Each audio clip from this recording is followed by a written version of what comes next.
যেকোনো মূল্যে রাজধানী ঢাকায় বিশৃঙ্খলা সৃষ্টি করতে যাচ্ছে আওয়ামী লীগ। ঢাকায় হাজারো মানুষ জড়ো করার পরিকল্পনা করেছে দলটি।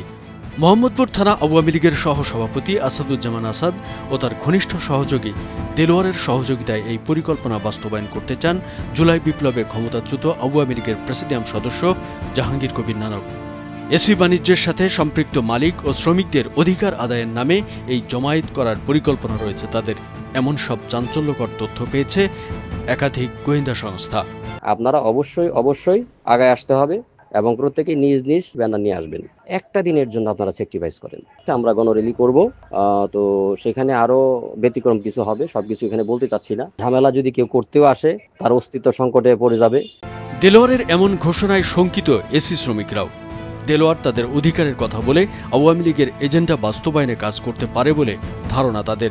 আসলে আপনারা জানেন যে আসাদ সাহেব উনি হচ্ছেন আওয়ামী লীগ করেন। এই আসাদ সাহেব হয়তো দেলোয়ার সাহেব এই দুজন মিলে ঢাকার বাইরে থেকে লোক আইনা দেশে একটা অশ্লীলতা তৈরি করার চেষ্টা করতেছে। এই যে আসাদ সাহেবও উনিও আওয়ামী লীগের, আর দেখেন ভাই এই যে দেলোয়ার সাহেব উনিও হচ্ছেন আওয়ামী লীগের ছিলেন, কারণ ওনার বাবা কিশোরগঞ্জে আওয়ামী লীগের সাথে সম্পৃক্ত।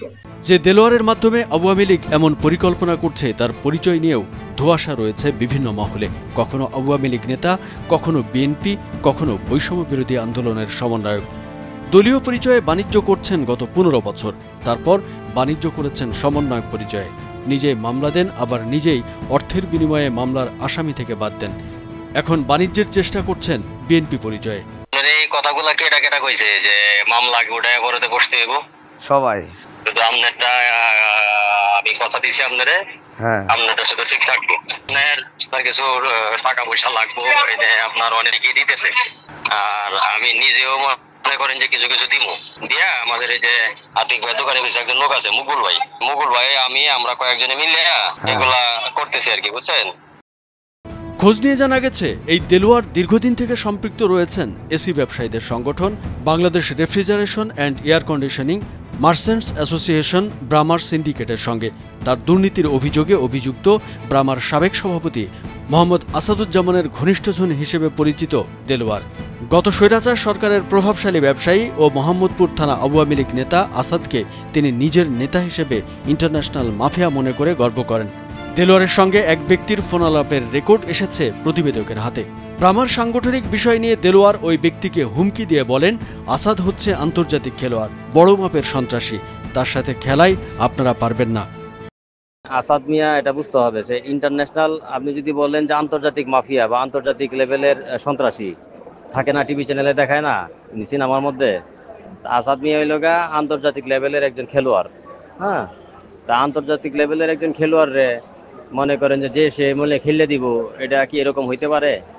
তারে খেলতে হইলে ওইরকম খেলোয়াড় লাগবে। অভিযোগ রয়েছে গত সরকারের আমলে যুবলীগ নেতা পরিচয়ে দাপিয়ে বেরিয়েছে দেলোয়ার। তার পিতা কিশোরগঞ্জ সদর উপজেলা আওয়ামী শ্রমিক লীগের ত্রাণ বিষয়ক সম্পাদক। তার বাড়ি কিশোরগঞ্জে হলেও থাকতেন সাভারে।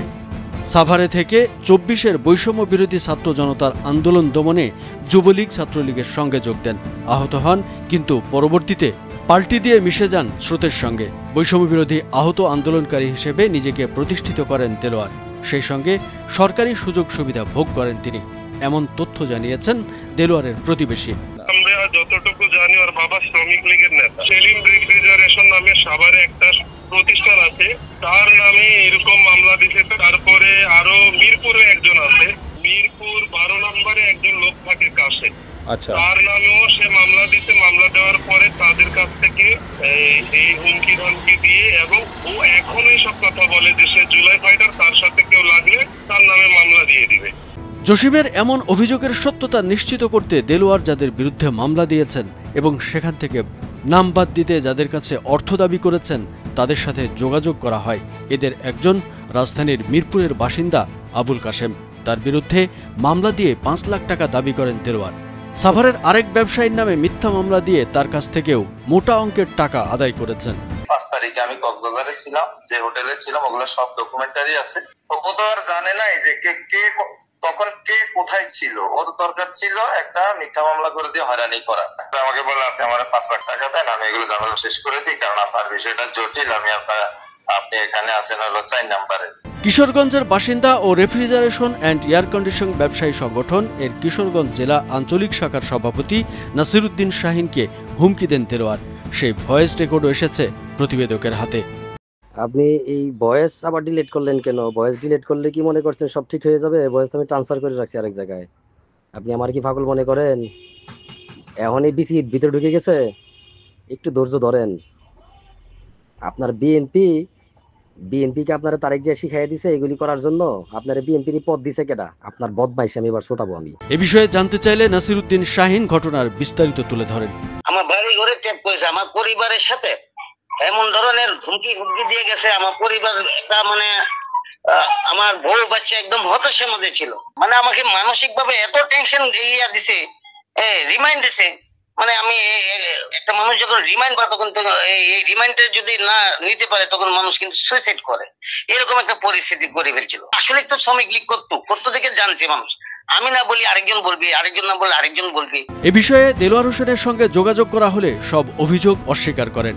মামলা থেকে নাম বাদ দিতে চাঁদা চাওয়ার ভয়েস রেকর্ড সম্পর্কে জানতে চাইলে তিনি কোনো সদুত্তর দিতে পারেননি। দেলোয়ারের বিরুদ্ধে অভিযোগের শেষ নেই। বিভিন্ন সময়ে জবরদখল, প্রতারণা থেকে শুরু করে চুরি ডাকাতির মামলাও রয়েছে তার বিরুদ্ধে। নিউজ ডেস্ক, ভোরের কাগজ।